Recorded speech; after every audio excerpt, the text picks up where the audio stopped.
Hola, muchas gracias por estar con nosotros en este diplomado. Hoy vamos a ver la segunda parte de ecocardiografía funcional y focus cardíaco. Vamos a empezar en cuanto a la valoración de la precarga. El principio fisiológico que hay que recordar es que la curva de Starling de los fetos y de los neonatos es totalmente planita comparada con la de los adultos. Entonces, en la gran mayoría de las ocasiones no va a ser volumen el problema. Yo pasé muchos años con el programa buscando ese caso para tener para las pláticas de el corazón totalmente colapsado por choque hipovolémico, y la verdad es que es difícil no es lo más frecuente, y el volumen no es la respuesta la gran mayoría de las veces como primera línea. Ahora, ¿qué hacemos para la valoración de la precarga? La verdad es que en la cuestión neonatal es algo puramente visual y podemos ver la característica de los Dopplers, no para medir el flujo de la vena cava superior como tal, pero para ver que tiene una adecuada velocidad. Entonces, ¿qué es lo que normalmente hacemos? Vemos el volumen de las cavas.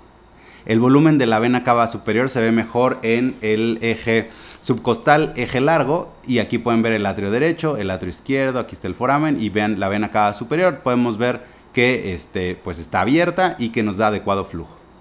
Y la vena cava inferior, como es difícil de insonar por el ángulo en el que llega, normalmente lo que vamos a ver es el diámetro, ¿no? Entonces aquí podemos ver la vena cava inferior, eso se ve también en el subcostal, y podemos ver que está perfectamente abierta. ¿Qué sería anormal? Que tengamos una cava colapsada. Entonces, normalmente si vemos que las cavas están, las podemos identificar, las podemos abrir, digamos, con el ultrasonido, normalmente es una primera indicio de que el volumen es adecuado. Podemos hacer un Doppler de la vena cava superior. Y también hay quienes lo hacen, la verdad es que no tiene mucho sentido, pero a menos que sea para algunas mediciones, pero se pueden hacer Doppler, se pueden hacer modo M de las cavas, y también vemos un poquito la variabilidad con el ciclo respiratorio. En los neonatos no utilizamos la variabilidad de las cavas como tal para hacer decisiones, al contrario de otros grupos pediátricos. El más difícil de obtener es el de la cava superior. Para obtener la vista de la vena cava superior necesitamos obtener un intermedio entre el eje largo y el eje corto. Cuando tengamos prácticas les enseño cómo se obtiene, pero es de las vistas más difíciles de obtener. Y bueno, hay que obtenerla también derechita para trazar el modo M y ver cómo se comporta. Y también la cava inferior es mucho más sencilla, porque normalmente cuando la insonamos pues baja aquí derechito, entonces también aquí podemos correr un modo M. Entonces lo primero es ver cómo están las cavas. Están abiertas y varían con la respiración, eso es normal. Y la otra cosa es ver el volumen al final de la diástole de las cavidades. Entonces aquí tienen un ventrículo derecho 3 cámaras, aquí está la aorta, el atrio derecho, la tricúspide, el ventrículo derecho y la pulmonar, y podemos trazarlo al final de la diástole. Y lo mismo con el ventrículo izquierdo, ¿no? Vemos el volumen ventricular al final de la diástole y vemos que en la sístole las paredes no se toquen. Entonces, esto es muy visual, pero si tenemos cavas dilatadas con alteración en la contractilidad, el problema no es volumen, el problema seguramente es disfunción ventricular, y no tenemos que utilizar volumen, seguramente tenemos que utilizar un inotrópico. Si tenemos las cavas difíciles de abrir y el volumen al final de la diástole disminuido, y en la sístole las paredes, sobre todo en el ventrículo izquierdo, se tocan, les dicen kissing ventricles, nos habla de que puede haber un déficit de volumen. Esto yo sé que le suena muy subjetivo, pero la verdad es que no hay muy bien validada la exploración de las cavas en los neonatos. Es decir, seguramente lo que vieron de colapsabilidad en otras edades está bien, pero para los neonatos no es algo que se utilice rutinariamente. Lo que sí, pues sí, como regla, si tiene las cavas muy dilatadas y alteración en la contractilidad, pues es el elemento claro de que no tenemos que aventarnos con volumen. Si tenemos datos de circulación hiperdinámica, también hay que tener cuidado, porque a veces se puede ver en ciertas condiciones como en un conducto arterioso. Ahora, en cuanto a función ventricular y gasto cardíaco, hay que recordar que el acortamiento sistólico de la fibra miocárdica es alrededor de un 15%. Eso se va a traducir en un engrosamiento radial de la pared más o menos de un 40%, y finalmente se va a expresar en un cambio de volumen de la cavidad ventricular más o menos de un 60%. Entonces aquí seguramente ya le suenan algunas mediciones como la fracción de eyección, y cuando veamos otro tipo de mediciones de deformación les va a sonar también un poco más este 40 y un 15%. Entonces lo que usamos con ecocardiografía son medidas volumétricas o de distancias que nos van a hablar de cuál es el cambio de la cavidad ventricular durante la sístole y cuál es el movimiento ya sea del músculo debajo de la región de interés, si estamos usando Dopplers tisulares, o cuál es el flujo de la sangre a través de nuestro volumen muestra si es que estamos haciendo Doppler pulsados a través de las válvulas o de las arterias o de las venas. Ahora, durante una contracción cardíaca normal, la fibra miocárdica va a cambiar su tamaño simultáneamente en varias direcciones, que eso también es importante. Longitudinal, que es base apex, muchas de las medidas que tomamos es únicamente base apex. Circunferencial y también radial. Y además las fibras también se tuercen y rotan. Entonces, la valoración de la función es muy compleja. Cada vez hay técnicas ecocardiográficas más sofisticadas. En general nosotros vamos a usar lo más básico, pero es para entender por qué van variando algunos números y más o menos qué es lo que nos están traduciendo. Vamos a empezar con el ventrículo izquierdo. Aquí tienen una imagen de 4 cámaras. Aquí tienen la aurícula derecha, el ventrículo derecho, la tricúspide, el septo interauricular, el septo interventricular, el ventrículo izquierdo, la aurícula izquierda, la válvula mitral, las venas pulmonares, la aorta.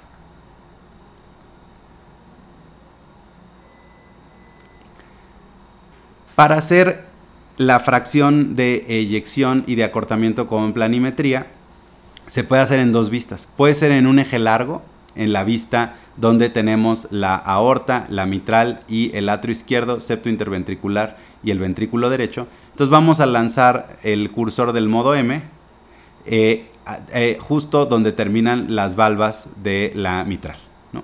O también se puede hacer en eje corto. En eje corto vamos a trazar justo en medio de los músculos papilares en la vista de los niveles de la válvula mitral, justo a nivel de los músculos papilares. Entonces, trazamos el cursor ya sea aquí o trazamos el cursor aquí. Es muy importante la alineación. Y así vamos a tener qué pasa durante la diástole y qué pasa durante la sístole. Vamos a medir con la máquina la diástole y vamos a medir la sístole. Y después esto lo hace la máquina de manera automática. Pero hay que entender una cosa, que cuando estamos hablando de la fracción de acortamiento, lo que hacemos es diástole menos sístole entre diástole por 100. En cambio, cuando hacemos la fracción de eyección por planimetría, nos lleva las mediciones al cubo. Y por eso es muy importante entender que pequeños errores de medición nos pueden dar grandes errores a la hora de la fórmula. Y otra manera un poquito más compleja de medir la fracción de expulsión o de eyección del ventrículo izquierdo es el modo biplanar de Simpson. Para esto necesitamos dos vistas, un 4 cámaras, aquí pueden ver el 4 cámaras, la aurícula izquierda y el ventrículo izquierdo, o una vista de 2 cámaras, aurícula izquierda y ventrículo izquierdo, y lo que vamos a hacer es vamos a trazar el endocardio en diástole y en sístole. Y aquí lo que hace el software es que convierte el ventrículo izquierdo en una serie de discos para poder medir el volumen. Entonces cuando lo hacemos aquí es volumétrico y nos va a dar la fracción de expulsión del ventrículo izquierdo por volumetría, o por método biplanar de Simpson. Entonces aquí pueden ver cuando se hacen las mediciones cómo la máquina convierte todo esto en pequeños discos y nos da una medición volumétrica. Esto es importante porque el ventrículo izquierdo sí tiene un poquito más forma como de bala.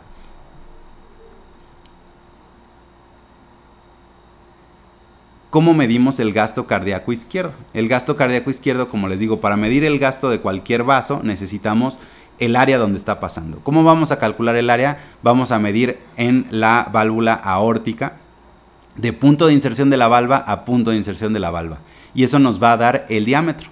Lo dividimos entre 2 y hacemos pi por radio al cuadrado. De esa manera vamos a tener el área por donde están pasando estos eritrocitos. Y después vamos a hacer un Doppler pulsado. Entonces ponemos nuestro volumen muestra aquí y vamos a tener un trazo. Acuérdense que aquí lo que tenemos siempre es velocidad contra tiempo. Entonces cada uno de estos es un latido. Si yo trazo este latido, la máquina es capaz de darme el área bajo la curva, que es la integral. Esto se llama integral velocidad-tiempo. Normalmente medimos 3 y las promediamos y lo multiplicamos por la frecuencia cardíaca, ¿sale? Entonces, pi por radio al cuadrado por integral velocidad-tiempo por la frecuencia cardíaca, y con eso vamos a medir el gasto cardíaco izquierdo, que va a variar dependiendo de si estamos en periodo de transición, si estamos en circulación ya postnatal bien establecida, si estamos en hipotermia. Entonces hay que tener en cuenta los valores normativos para cada uno de los estados fisiológicos. Y una medida que también puede ser de utilidad, nosotros no lo utilizábamos tanto porque pues hacíamos eyección, acortamiento, dopplers tisulares y gasto cardíaco izquierdo, es el MAPSI. A mí sí me interesa que como parte de Point of Care lo aprendan. Una de las vistas más importantes para hacer POCUS cardíaco es el 4 cámaras. Entonces lo que se hace es que se obtiene una vista de 4 cámaras y se hace un modo M a través de la válvula mitral. Y nos va a dar un valor en distancia en milímetros de cuál es la distancia que recorre de la base al ápex con cada contracción. Y aquí está, en cuanto a valores normativos, está el trabajo del Dr. Kostenberger, que tiene muchos trabajos de valores normativos de su laboratorio de ecocardiografía, pero aquí tienen el del MAPSI, o sea, la excursión sistólica del anillo mitral. Entonces, una medición relativamente sencilla de hacer y que les ayude a ustedes a orientarse y poder decir con más seguridad si hay cierto grado de disfunción o no. Está tanto por edad de gestación como por peso. Y como les digo, en cuanto a función ventricular, en el neonato de término hay diferentes estudios. Estos son neonatos de término sin ninguna patología. Es un trabajo del Dr. Amish Jain. Tiene tanto ventrículo derecho como ventrículo izquierdo. Entonces aquí está ventrículo izquierdo y pueden ver la fracción de eyección, la fracción de acortamiento, y pueden ver también si así hacen dopplers tisulares, que ahorita vamos a ver qué son, cuáles son los valores normales. Entonces, toda esta bibliografía aquí se las pongo. Podemos compartir las carpetas con ustedes para que sepan que son valores normativos que utilizamos con nuestros neonatos. Esto es lo mismo, ¿no? Los valores de función ventricular izquierda en neonatos sanos de término.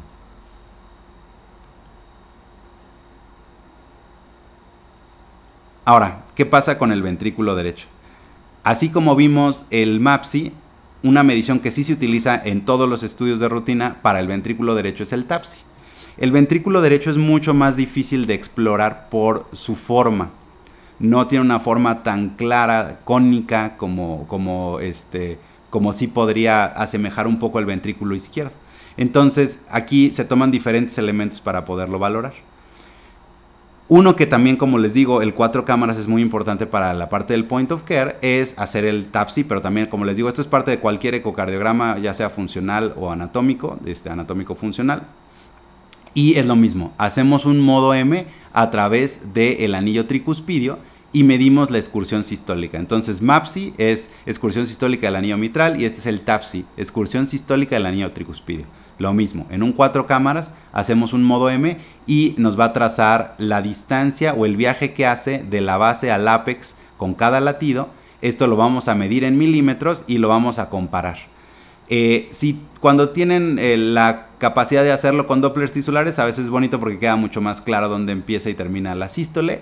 Pero también, o sea, normalmente se hace también en 2D sin ningún problema. Aquí se ve un poquito más sofisticado y muchas veces nos preguntan por qué lo hacíamos así, pero se hace con una máquina sencilla de ultrasonido.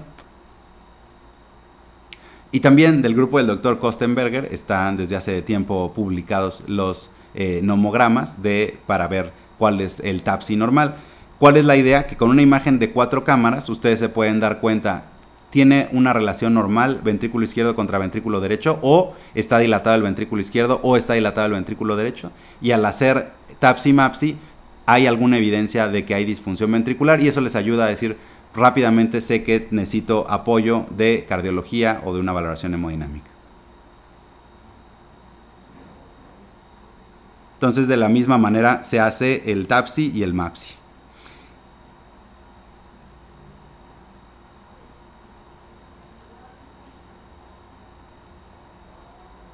Y otra manera que utilizamos para ver la función ventricular es el Doppler tisular.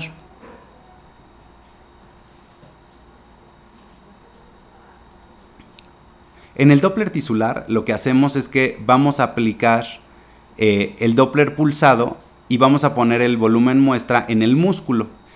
Y entonces al aplicar el Doppler pulsado nos va a expresar la velocidad máxima de movimiento respecto al transductor del músculo subyacente en la región de interés. Entonces aquí pueden ver cómo ponemos nuestro volumen muestra ya sea en el área tricuspidia, en el área del septo interventricular o en el área mitral, y nos va a dar diferentes picos. Nos va a dar la velocidad sistólica.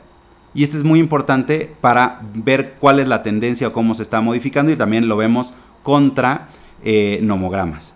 ¿Y cuáles son las velocidades diastólicas? Y aquí van a identificar de la misma manera que habíamos visto la onda E y la onda A, pues igual. Vamos a tener una velocidad E de la diástole temprana y una onda A de la sístole lateral. Entonces aquí tenemos los valores también del laboratorio del Dr. Kostenberger de cuáles son los valores normales de la S' del ventrículo derecho. Entonces, tanto en ventrículo derecho como en la pared libre del ventrículo izquierdo lo podemos hacer.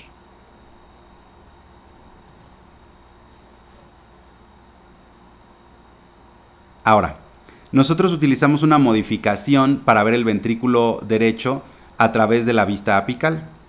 Entonces se hace un giro en contra de las manecillas del reloj para exponer el atrio derecho, la tricúspide. Vamos a tener toda la pared inferior y anterior del ventrículo derecho y la válvula pulmonar, y a veces podemos ver como la rama derecha y la rama izquierda de la arteria pulmonar. Entonces vean cómo aquí pasan varias cosas. Uno, podemos ver la entrada y la salida del ventrículo derecho, y podemos ver la contracción, cuál es el cambio entre la sístole y la diástole. Y aquí calculamos una cosa que se llama el cambio fraccional de área. Entonces tomamos el área en la diástole, tomamos el área en la sístole, y es lo mismo. Diástole menos sístole entre diástole por 100. Normalmente es de 35% o más. En algunos estudios de cardiología o algunas valoraciones funcionales hacen el cambio fraccional de área en el 4 cámaras. Sin embargo, creemos que da mucho más ventaja hacerlo en esta imagen que se llama ventrículo derecho 3 cámaras.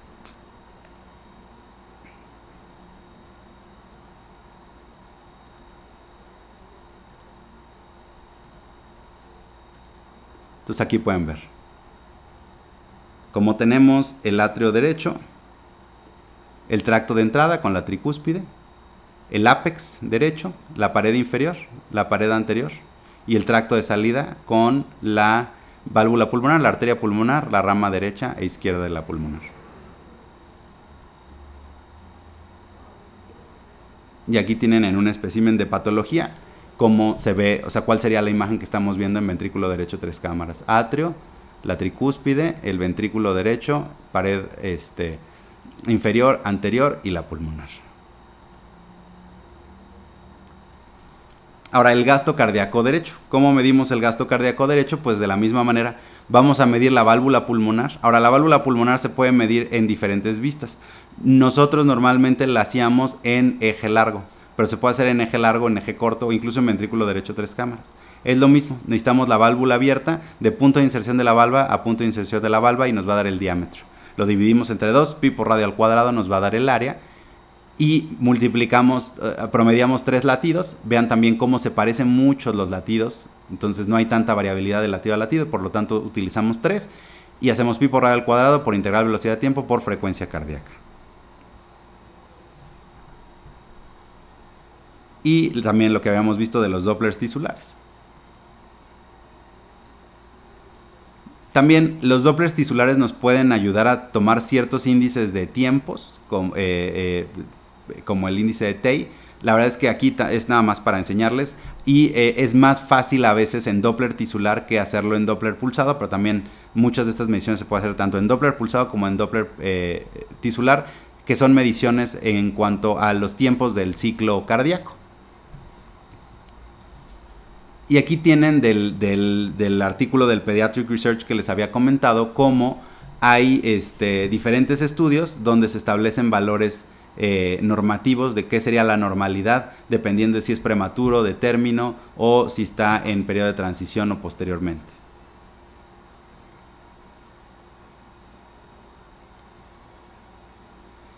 Y algunas técnicas un poquito más sofisticadas es el strain. El strain es una técnica donde nos va a dar la deformación del miocardio en una vista.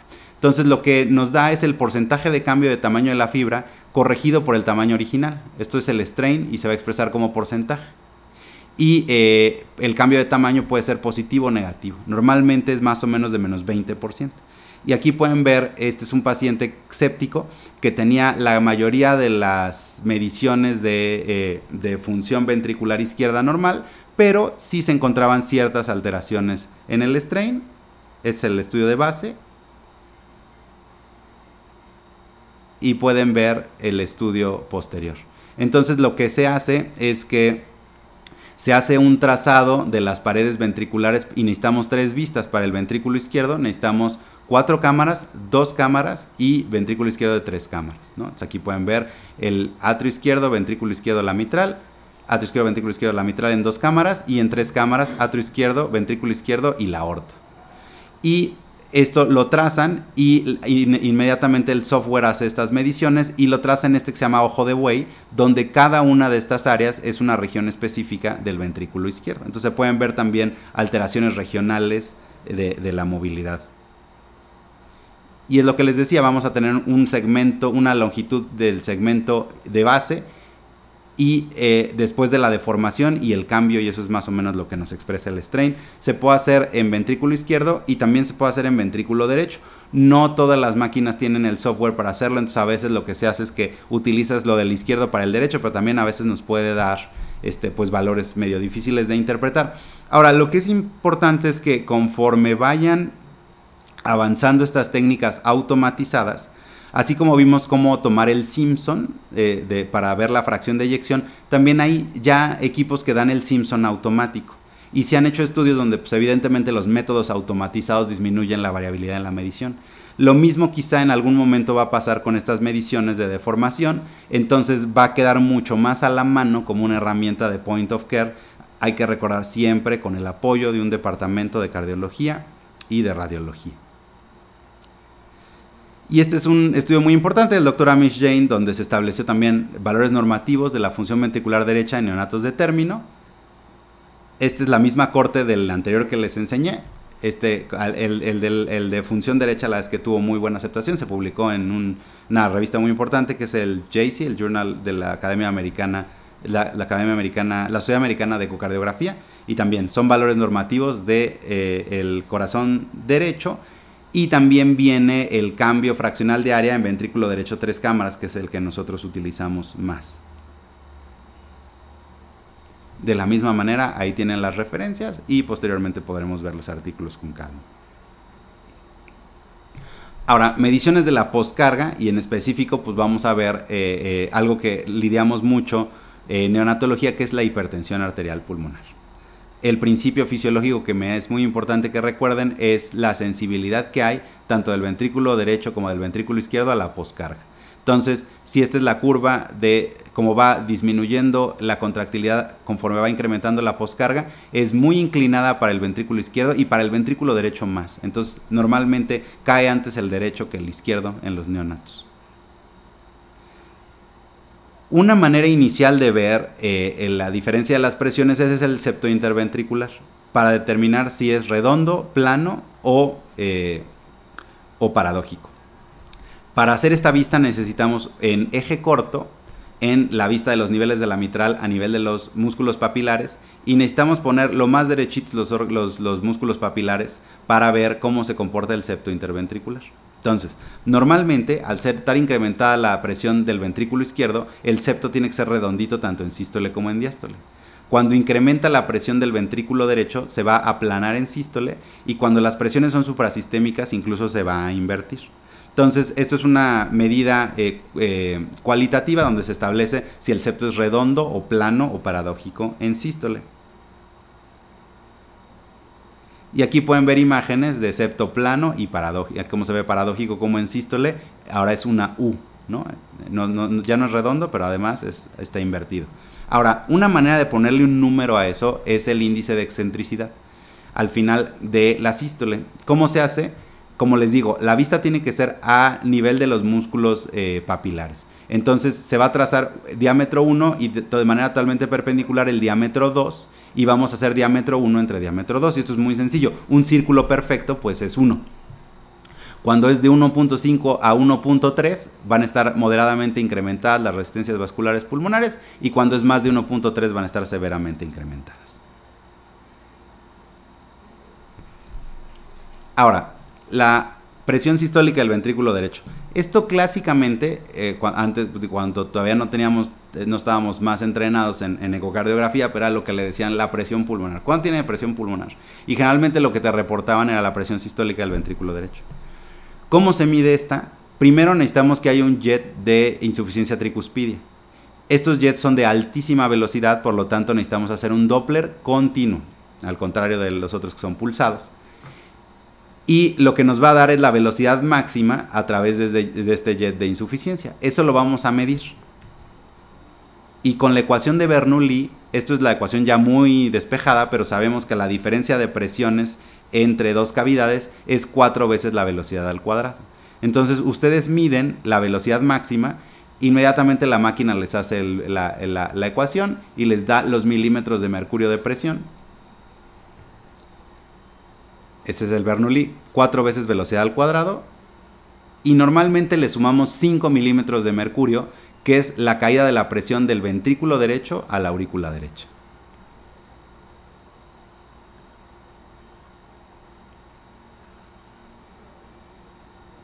Entonces aquí tenemos igual diferentes mediciones de, como les digo, por insuficiencia tricuspidia.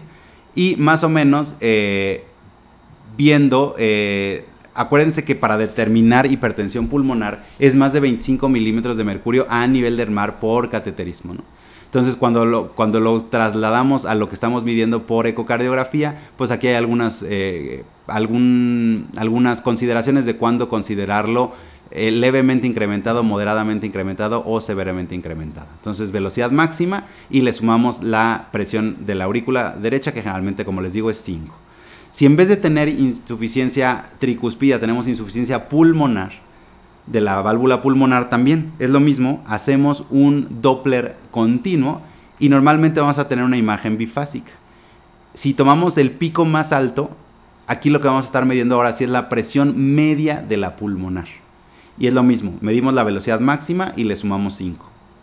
Y si logramos tener el segundo piquito, lo medimos y esto nos va a dar un estimado de la presión diastólica de la arteria pulmonar. Si tenemos un conducto arterioso permeable, podemos también medirlo y dependiendo de la velocidad hacer un Doppler pulsado o continuo y vamos a ver diferentes perfiles. Cuando tenemos totalmente de derecha a izquierda e incluso con diástole, pues está severamente incrementado, ¿no? Es una hipertensión muy severa. Cuando tenemos un cortocircuito de derecha a izquierda puro, aunque aquí ya no tenemos la diástole, sigue siendo una hipertensión pulmonar significativa. Aquí tenemos un cortocircuito bidireccional, pero de derecha a izquierda en sístole. Entonces también están incrementadas las resistencias arteriales pulmonares, aunque se puede ver también en la circulación de transición. Es muy importante ver en qué momento estamos interpretándolo. O cuando es predominantemente de izquierda a derecha con un solo piquito de derecha a izquierda, también muy común en la circulación de transición. Y quiere decir que están bajando las resistencias vasculares pulmonares. Y también cuando es de izquierda a derecha, eso lo vamos a ver un poco de la valoración del conducto arterioso, pero bueno, nos indica que están incrementadas. Aquí es un estado normal donde la presión más alta es la del ventrículo izquierdo. Otra medición de la poscarga y del incremento de las resistencias vasculares pulmonares son los intervalos sistólicos del ventrículo derecho. Y esto también es muy interesante porque visualmente pueden ver cómo esto es diferente a los otros trazos que habíamos visto. Se ve como una V voladora, una flying V. Y ven cómo hay una aceleración súbita, que se acorta el tiempo del inicio de la eyección al tiempo de aceleración de la pulmonar. Entonces, ¿cómo interpretamos esto? Esto se hace con un Doppler pulsado de la arteria pulmonar. Entonces, hacemos un Doppler pulsado de la arteria pulmonar y normalmente el trazo se va a parecer a un triángulo isósceles. Y esto es porque tenemos un tiempo de preeyección relativamente normal porque no está incrementada, o sea, no hay un incremento en la impedancia en la salida del ventrículo derecho. Cuando tenemos hipertensión pulmonar, va a incrementar la presión, entonces cuesta más trabajo abrir la válvula pulmonar. Esto nos va a hacer que el tiempo de preeyección se incremente, o sea, cuesta más trabajo abrir la válvula pulmonar y se va a acortar el tiempo de aceleración de la pulmonar. Y también cuando avanza aparece esta escotadura medio sistólica.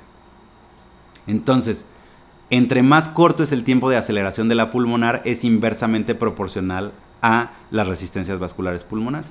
Aquí les pongo un ejemplo de un paciente SDR que tiene hemorragia pulmonar y vean cómo pasamos de cada vez se va haciendo más de ángulo derecho la aceleración, se va acortando el tiempo de aceleración de la pulmonar y después francamente aparece la escotadura medio sistólica.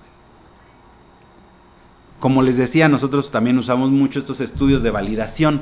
Este es un estudio del doctor Philip Levy, que también es muy interesante porque fueron niños, les hicieron el ecocardiograma y luego los cateterizaron. Entonces vieron cuál era la relación de los tiempos sistólicos con medidas ya invasivas por cateterismo y vean cómo tiene una correlación súper buena, vean una R de 0.78. E incluso con el tiempo de aceleración de la pulmonar desarrollaron algunas ecuaciones para, únicamente midiendo el tiempo que hay, poder calcular la presión sistólica media de la pulmonar. Este artículo es muy interesante, se los recomiendo mucho. Entonces es lo mismo, como les digo, cuando no hay hipertensión pulmonar, pues parece un triángulo isósceles. Conforme incrementa la presión pulmonar, cuesta más trabajo abrir la válvula, incrementa el tiempo de preeyección, se acorta el tiempo de aceleración de la pulmonar y posteriormente aparece la escotadura medio sistólica. Y ahora vamos a ver la interrogación de los Doppler sistémicos. Esto quiere decir que en las valoraciones no solamente vamos a ver el corazón, sino vamos a ver diferentes vasos, el conducto arterioso, el tronco celíaco, la arteria cerebral media, para ver cómo se comporta la sístole y la diástole. Entonces, de manera muy sencilla, este es el arco aórtico. Normalmente para mediciones sobre todo de conducto arterioso, un arco aórtico reverso indica significancia hemodinámica importante. Esto también se ha validado con estudios de resonancia magnética donde el volumen del cortocircuito correlaciona con el flujo reverso del arco aórtico. Entonces esto sería un arco aórtico normal, vean cómo tienen sístole y tienen diástole. Conforme este es un trazo donde está ausente la diástole y aquí claramente la diástole está reversa. Y la arteria cerebral media. La arteria cerebral media, aquí pueden ver cuál sería el trazo normal y casos donde está reversa.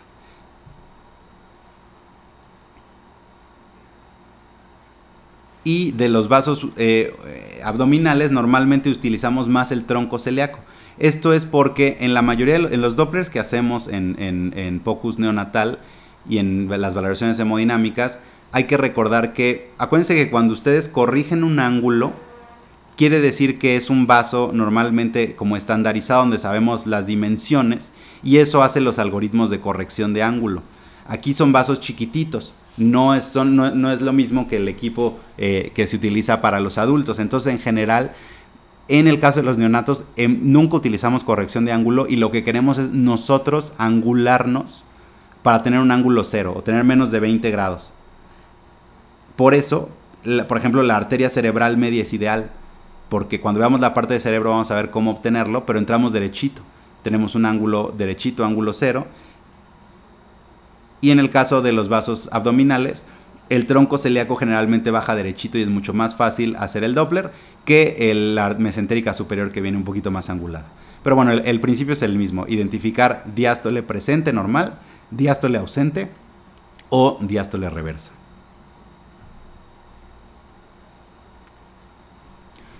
Aquí les pongo el ejemplo de un chaparrito que tuvo una neumonía neonatal, una transición muy alterada, y cómo cuando llegó tenía hipertensión pulmonar severa, insuficiencia renal, entró a hemodiafiltración y estaba en alta frecuencia con óxido nítrico. Vean cuando ingresó con un índice de oxigenación de 30, también cómo están bien incrementadas las resistencias vasculares, las resistencias en el cerebro, tenemos diástole ausente y vean como el NIRS marca 43 y posteriormente de la estabilización ya con un índice de oxigenación de 5.4 como los Dopplers ya son normales con un NIRS normal.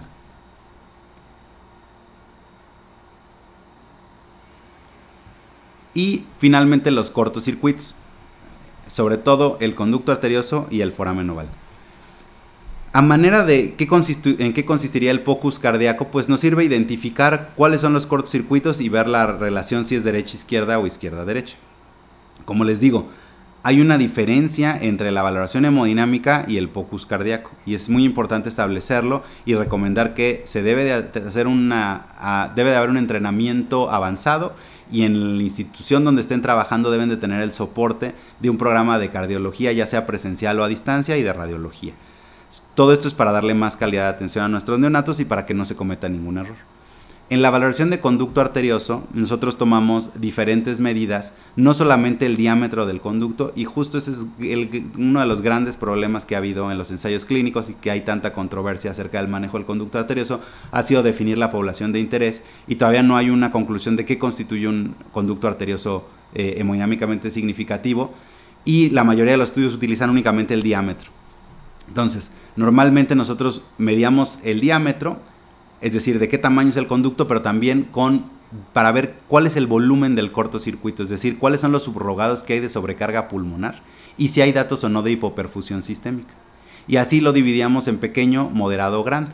Entonces, normalmente cuando reportábamos un conducto pequeño, moderado, grande, con un volumen de cortocircuito leve, moderado, severo. Y otra cosa muy importante es en el contexto de...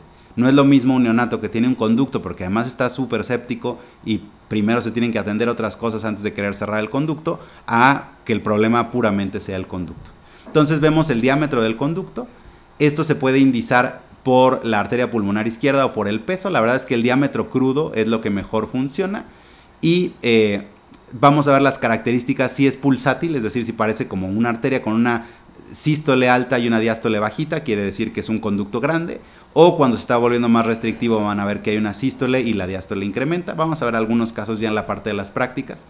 Vamos a ver datos de sobrecarga pulmonar, entonces vamos a ver la proporción que hay entre el atrio izquierdo y la aorta, cómo se comporta la onda E con la onda A. Como les digo, al incrementar el retorno venoso pulmonar, la onda E va a crecer, entonces normalmente el EA va a invertirse.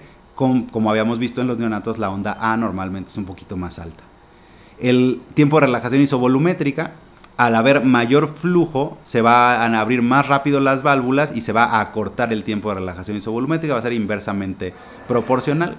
El gasto cardíaco izquierdo se va a incrementar. ¿Por qué? Porque toda la sangre que eyecta el ventrículo izquierdo posteriormente va a ir a través del conducto arterioso a los pulmones y va a regresar a la circulación, incrementándonos el gasto cardíaco izquierdo. Entonces el gasto cardíaco izquierdo clásicamente va a ir incrementándose conforme aumente la magnitud del volumen del cortocircuito. La dilatación del ventrículo izquierdo, vamos a ver cuál es el diámetro, cuál es el volumen del ventrículo en diástole. El Doppler de la vena pulmonar, normalmente cuando hay un conducto significativo crece una onda específica que es la onda S. Y el flujo diastólico de la arteria pulmonar, vamos a hacer en la arteria pulmonar izquierda, vamos a hacer normalmente un Doppler y vamos a medir la diástole. Conforme más significativo es, crece la diástole en este Doppler.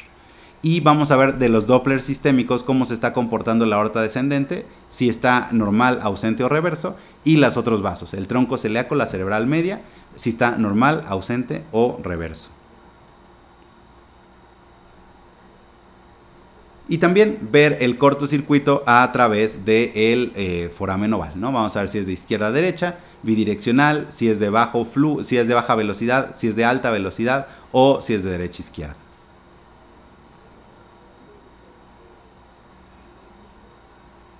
La función diastólica neonatal es súper difícil de establecer, de determinar qué es lo normal.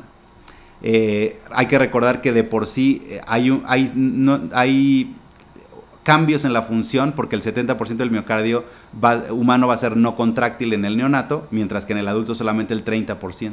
Entonces de por sí los neonatos tienen una reserva diastólica reducida debido a una disminución en la distensibilidad ventricular. Entonces es difícil de establecer, pero bueno, se ve, como les digo, con la onda E, con la onda A, tanto en Doppler pulsado como en Dopplers tisulares.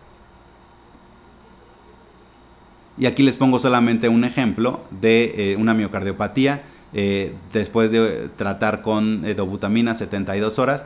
Como les decía, normalmente en los neonatos la onda A es más alta que la onda E. Vean aquí como evidentemente la onda E es mucho más alta que la onda A. Había disfunción ventricular y vean después de dar tratamiento cómo mejora. Otra manera de ver también la función ventricular, la función diastólica, es ver el retorno venoso pulmonar, donde vemos las ondas de las venas pulmonares, un Doppler pulsado de las venas pulmonares, la onda S, la onda D y cuando es inversa es la onda A.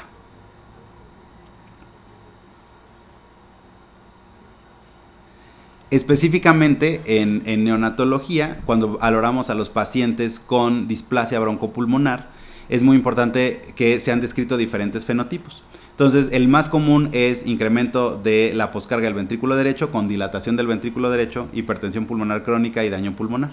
Pero también se ha descrito recientemente que hay una población donde hay un grado importante de afectación en la diástole de estos neonatos, donde el tratamiento podría ser distinto a el tratamiento que normalmente utilizamos de primera línea con diuréticos y de segunda línea con un vasodilatador pulmonar. Para seguridad de catéteres también es muy importante, van a ver seguramente estos temas en el diplomado, pero bueno, aquí pueden ver poniendo un catéter umbilical y vemos en tiempo real cómo llega y lo dejamos justamente en la entrada, en la unión cabo-atrial donde debe de estar. Es muy importante porque, como les digo, en 1 de cada 5 estudios encontrábamos algo no esperado, hallazgos incidentales. En la gran mayoría eran catéteres mal posicionados, pero también el ultrasonido debe poco a poco ir entrando a nuestros protocolos de procedimientos, ¿no? Vamos a ver un par de casos y justo cómo es importante identificar visualmente cuando hay un problema, aunque no se haga aunque no tengan en ese momento la capacidad de hacer la valoración hemodinámica completa, pero que puedan hablarle a alguien que los apoye. Es un prematuro de 30 semanas de gestación, 1360 con rotura prematura de membranas, nace por vía vaginal. Se dan maniobras de reanimación avanzada con ventilación mecánica convencional y se ministra surfactante bovino. Le colocan catéteres umbilicales, le ponen ampicilina y amicacina y se traslada a un centro de tercer nivel. Se traslada a las 7 horas y media y llega hipotérmico, pálido, hipotenso y consangrado por la sonda orogástrica. Este neonato lo empiezan a ventilar, requiriendo presiones muy altas. Tenía presión inspiratoria pico de 23, PEP de 7, tiempo inspiratorio de 0.35, 40 ciclados y la FIO2 estaba al 60%. Entonces un neonato que llega muy grave. Tras el recalentamiento se identifica, aquí pueden ver un 4 cámaras. Vean cómo se ve incrementado el ventrículo derecho, pero pueden ver que en cuestión de la contractilidad, pues por lo menos no es una alteración severa de la contractilidad, ¿no?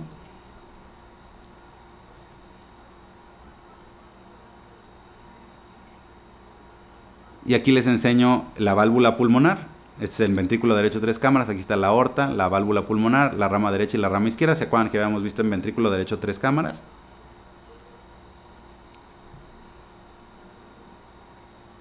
Y vean cómo poniendo color y haciendo el Doppler pulsado, pues tenía incremento de las resistencias vasculares pulmonares, pero estaba libre la salida del tracto de salida del ventrículo derecho.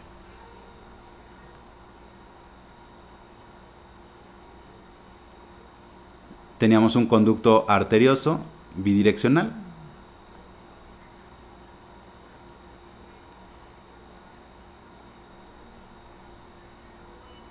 Teníamos un pulmón blanco, pero le acababan de pasar surfactante. Entonces, esto lo vamos a ver en la parte de ultrasonido pulmonar, pero el cambio no es inmediato. Y cuando pasamos surfactante incluso empeora un poquito porque le estamos metiendo más líquido al pulmón.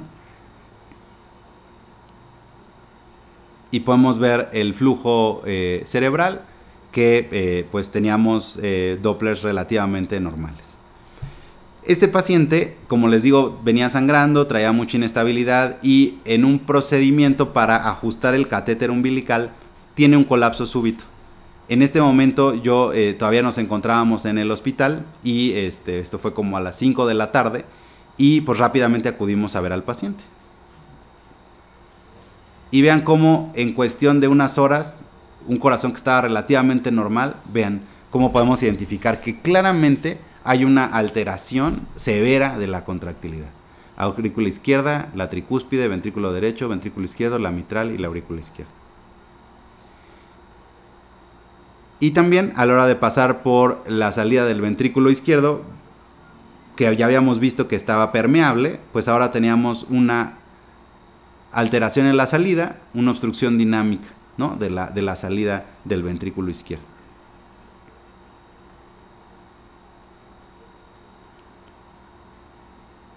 Y aquí pudimos identificar que el problema era un embolismo aéreo.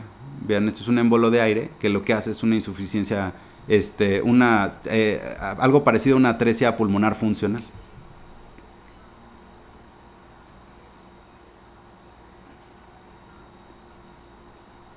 En este caso, lo que pasa normalmente es que el aire viaja a través de la cava inferior y pasa al ventrículo derecho y se aloja en la pulmonar, y normalmente aquí es donde nos genera obstrucción.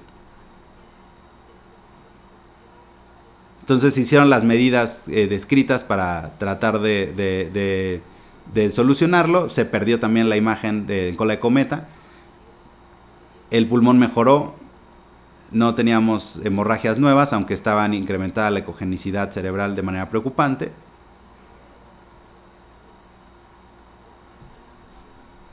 Y vean cómo con algo, con un embolismo aéreo, un accidente a la hora de manipular los catéteres umbilicales, inmediatamente tuvimos un colapso cardiovascular.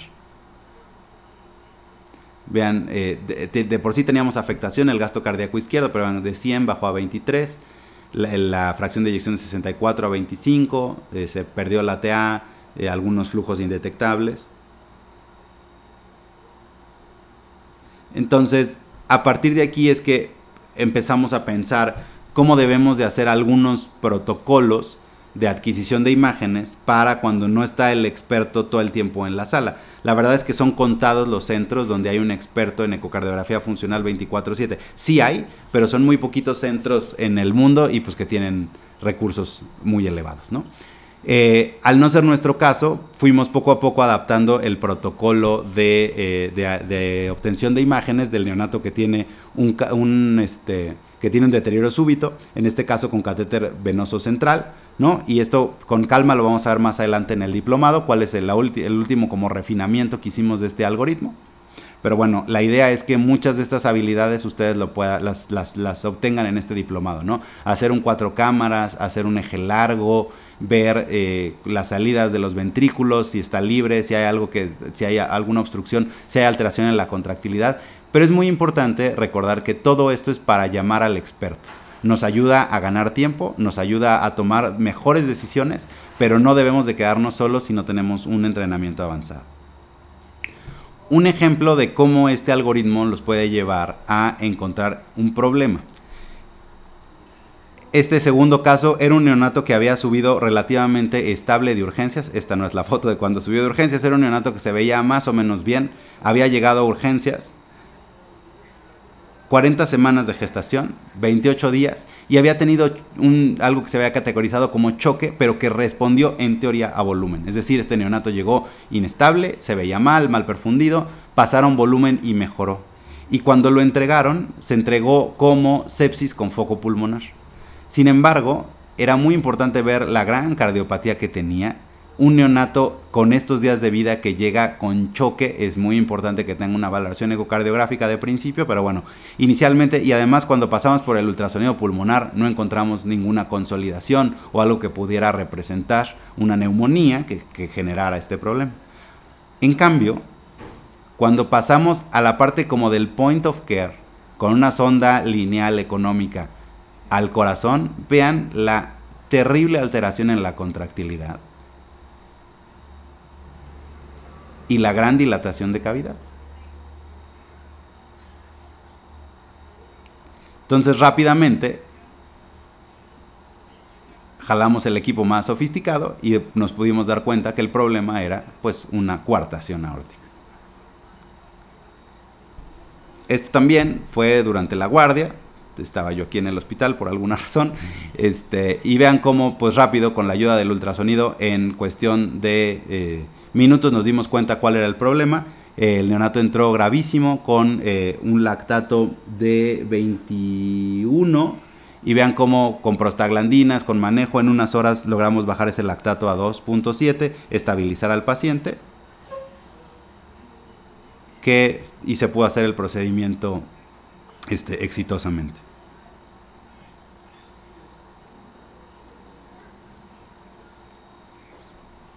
Y vean algunas mediciones más avanzadas, desde la fracción de eyección inicial contra después del procedimiento, o el strain de la afectación que tenía en la contractilidad antes y después del procedimiento. Entonces, pues es un ejemplo de cómo, teniendo ligado un programa de point of care, sabiendo, identificando ciertas alteraciones, se puede hacer un flujo de trabajo donde el ultrasonido tenga un papel preponderante en el manejo hemodinámico de los pacientes. En el diplomado, ya en la parte práctica, vamos a ver las diferentes vistas, algunas mediciones y sobre todo lo que considero que es más importante que ustedes aprendan como point of care cardíaco. No es valoración hemodinámica, se necesita un entrenamiento mucho más avanzado para ver conducto, hipertensión pulmonar, hipertensión crónica, inestabilidad hemodinámica, pero ciertas competencias son muy importantes y pueden llevar a desenlaces favorables y a salvar la vida de muchos pacientes.